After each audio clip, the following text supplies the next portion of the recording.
The award, I guess, would be considered, among musicians is one of the most important, achievements or accolades that you can get. I didn't expect it to get it this soon or even on this project that I work on, but it happened and it still feels surreal to me. And it happened very quickly. I worked on this song, I would say back like in August, September. And it just as soon as that album, I worked on a song on the album that won in the category of Best Rap Album of the Year. And the song I did was track number 3. It was called Boiled Peanuts. And as I was mentioning before, I didn't expect it to kind of break all these records and get the hype that it did. So it was just such a pleasant surprise. And my line of work is just it's always full of surprises. You never know where it's gonna come from, you know. Armen, honestly, I read your story, but I was very, very impressed. You speak about achievement. You don't tell us how many years it took you, how many Oh yeah. underground lives you've had, how many hours you spent in front of these machines. Give us an idea of what are the sacrifices you went through? What are the challenges you had to face to get to where you are? I feel like if I tell you, it might spook off some future, and producers that would want to get into this line of work. But yes, there was 10 years. When I say 10 years, of course, there was music before those 10 years, but 10 Hmm. professional years of working as a producer.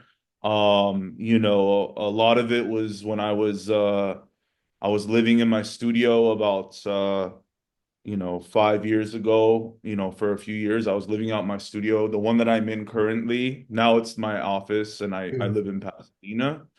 Um, but yes, I was living in here. There was just so much neglect and so much rejection in trying to break through, right? To go up. There isn't much room for people to get into this business. They make it really difficult. And I guess that's what it is, if you want the best, and of course not everyone can get in, right? So there was just so many hardships, Hmm. along with, dealing with, I'd say like 3 to 4 years back now, dealing with my dad when he had cancer. And he did pass, God bless his soul. But during that, I was still trying to make it happen. Um, it's just been a wild ride. And Hmm. of course, as you said, nobody sees that from the outside, and Nobody. no one, right? No one knows the actual work that's put in here, but it really takes its toll on you, mentally, financially, all that, it's Yeah, there is a very famous story in Armenian literature where the father tells the son that the father has been a failure. And the son says, "No, daddy, you're not a failure." He says, "Yes, I'm a failure. No money, no money, no job, no money. I failure." And the son said, "You cannot be a failure because what you gave us is priceless. And what you gave us is the drive to move forward." Yes. It's a very heavy statement. My question is, what was it in your background that gave me that energy to move forward?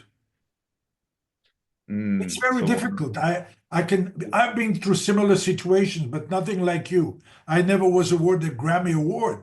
But you must have a drive, a passion for music. And if so, where does that passion begin? the passion for music was set in me by my parents, long ago when I was like, I don't know, 5, 6 years old, with where they wanted me to learn the piano. classical piano. It started with that, and of course, with they wanted me to play Khachaturian and Babajanyan, because I was the only Armenian in Palm Springs, the only Armenian kid in those piano recitals. So they had a unique take on me. So I don't think they expected it to turn into a career later on, but I guess it was from them when it started, and I would, listen to the music that they would play on in the car, the Arabic music, the Armenian, Turkish music. Um, but I guess fast forward to now though, as far as the real drive that in the past 10 years where that came from, um, really, this might sound like whatever eccentric, but it's really the truth is I was shown so many signs to keep going on this route of this music route. Um, Anytime that I wanted to go the other way Mm, and maybe give up or start looking at other careers, mm, I would get the sign in the way of a big record would come out of nowhere. Hey, I get a call from the producer or someone, hey, this song we worked on 2 years ago is coming out. They got A, B, and C on the song, and then I would just be like, wow, like this is crazy, right? The hand above, God, mm. faith, whatever one believes in. I was always stirred in the right way. And I was lucky to be able to read and to see these signs because many people don't look at these signs to know that where they belong, you know. Armen, I'm sure that you know that there are many, many young men and women who go through the same experiences, and there are difficulties. The parents sometimes don't believe in them, whether it's a painter where the dad cracks all the pencils if you want to draw these. Ama abakachuni sasiga mikna korzma kadir vaga bidabustanas. All these other questions which you Oh have man. heard. I'm sure Oh you've man. heard of these things. Oh yeah. Give me an idea of how were you connected to Japanese culture? Because that comes up in your biography. Yes, yes. Yeah, so I do have, separate from my American world, I have a whole world going on for me in Japan that Mm, started long ago, and when I was like in, I don't know, maybe middle school, early high school, I would go to Borders bookstore, which no mm, longer exists anymore. They had a CD section and there was like a world category and they would always have these Japanese CDs. I just started I guess building a likeness towards these artists I would listen to from Japan. And so ever since then, I kind of knew that I wanted to be a part of their culture and their music as well. Um, so I'd say about maybe 8 to 9 years ago, one of the biggest, not one of the biggest rapper in Japan came here to LA.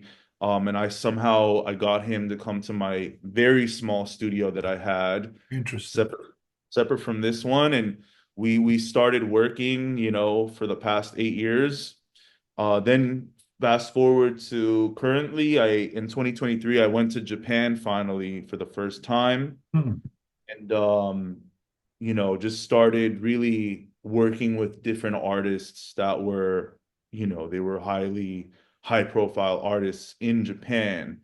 Um and it's been different types of music that I work on out there. There's the Japanese rap, there's J-pop, which is Japanese pop. Hmm. And I also do traditional Japanese music as well. Hmm. Um, so this it's just another passion of mine that I've also managed to turn into a business affair as well. That's really an amazing experience, amazing journey you have had. Tell me about the Armenian connection. First, let me ask you, have you been to Armenia? I have, yes, 2 times. Do you plan to go again after this award? Is there any connection now that you have gotten the award?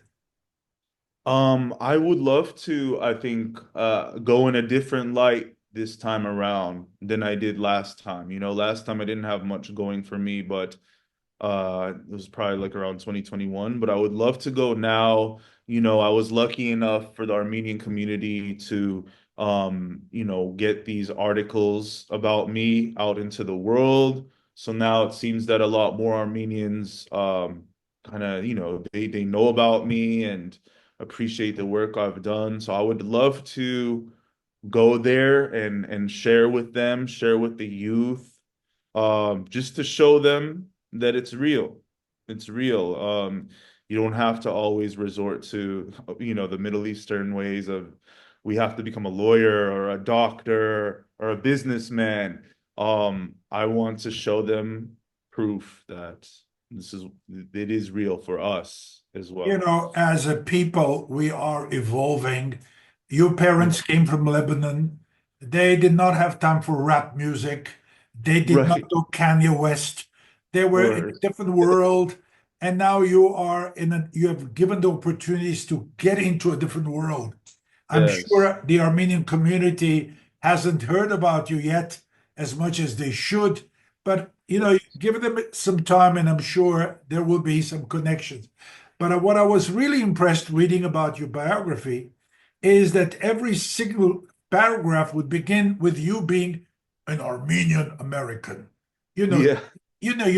and now you tell me you also speak Armenian. Հայերեն խոսիս։ Այո, շատ լավ։ Դու հայկական դպրոց կացել ես կամ ուր կացել ես։ Դուդը։ Միան առաջին երկու դարիս LA Գաբրեին է հայկական Աստեղ Հովսեփյան դպրոց մգա Okay, անունով ադգեվերջ բաբաս մեզի շուտ Palm Springs փոխադրվեցուց okay, so from then on it was no more Armenian okay. it was just like we were the only Armenians out there so yeah առաջին երկու երեք տարի ունեի բայց I um understand. yeah, Pites, Babas, Mamas, even though we were living in Palm Springs in a non-Armenian area, they made sure that in the house, Armen adın hayırın olsun. Well, that's the whole they gave you their best. That's all they could do. What else could they give you? Let Um, me ask you, when was it? What were you doing when you first heard you were given this award? the The nomination, nomination, yes. yeah, the nomination goes back to November. I had just landed in Japan.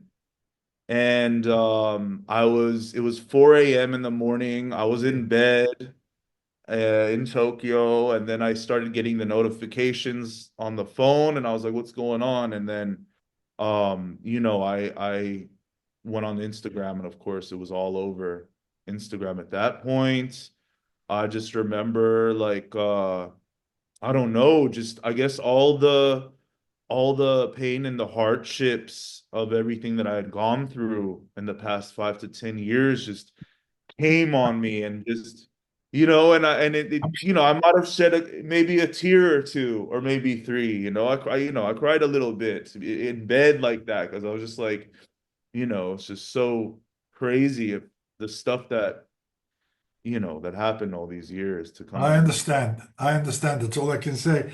Armin, would you do it all over again? Whew, that's a crazy question there. It's Uh, It's I tough. guess I would, of course I would do it again. But if I learned, the things that I did, if I knew those things while I was doing it again, then I'm sure things would be more fluent and maybe I would get to these places faster. Give So us yeah, give us a few examples what you mean if I knew those things. What are those things? those things include maintaining relationships with people, not trying to rush things, rush people, projects, Bravo. I didn't know back then, so I always wanted things to kind of like I was always on the fast forward pace. And I don't think it has to be like that. It's more so trying to work smarter and more strategic rather than trying to like rush the process. There are many, many youngsters who can relate to your music, the rap music, whether it's Kanye West, whether Eminem, and all these other people. I'm not into rap music, but you are very powerful. You influence the younger generation. What is your advice to people who are moving in that direction? What should they do first? To younger people in general or younger Yes, a younger Armenians? generation, let's just say young Armenians who may want to pursue what you A pursued. career, yeah, a career in producing slash music. I'd say the best way to do it is to make sure you do your research, study the greats. Why did those greats get to where they are? Um, emulate what they do first Mm, so that you can find yourself in that sound. good. I'd say one of the biggest, really the biggest thing though, that's gonna go a long way is your network. Know everybody's names, know everybody's faces in the industry, so that when you're, in public places, you might notice, hey, it's whatever, it's Drake's manager. I know that guy. You go up to him because you knew who that person was. So you really got to Mm, put in mm. the time to know everybody in the game and to build this like that valuable network. Which is what I did these past 10 years. I built a vast network of people that I still use to this day, you know. So that part's That's a beautiful, beautiful advice, getting to know people's names, their faces. Many times I look at people, I say, I've seen this guy. I don't know where I see him or what is his name. But networking is definitely high on top of the list, networking. Uh, appointments. Yeah, Armen, 75%. Yeah. Armen Zabounian, honestly, it's been a pleasure to talk to you. This is the first time we meet. And as I said, I've read about you. Is there anything in closing, any message out to the Armenians who may be watching this video? Um, I'd say don't take too much advice from people, just from family and things like that. If you know that you're meant to Hmm. do this thing that you want, then you need to just go ahead and put all eggs in one basket. There's no halfway in, halfway out. Uh-huh. Want to Uh-huh. do it, you got to go all the way in if you really believe in your heart that this is what you're meant to do.